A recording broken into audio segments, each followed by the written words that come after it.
د اسلام آباد په اطرافو کې پرتې د شیعه مذهبه مسلمانانو پر تکیهخانې برید درنه مرجوبله اړولې ده. د پولیسو په خبره په دغه ځانمرګ برید کې 31 کسان وژل شوي او تر 150 زیات ټاپیان دي.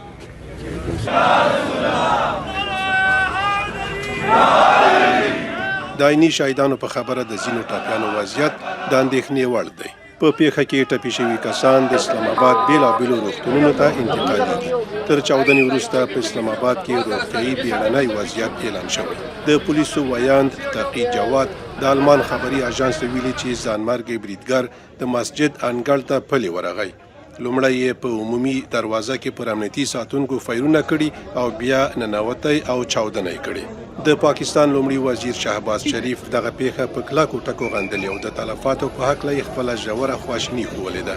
ویل شوي چې هغه ټاپیانو ته د درملنې لپاره د اسانتیاو د برابرولو امر هم کړی دی. د وروستي برید پړه کومې ډلې په غاړه نه ده اخیستې، که څه هم په تیرو وختونو کې د پاکستاني طالبانو او د داعش په څیر افراطي ډلو شیعه مذهبه مسلمانان په نښه کړي دي.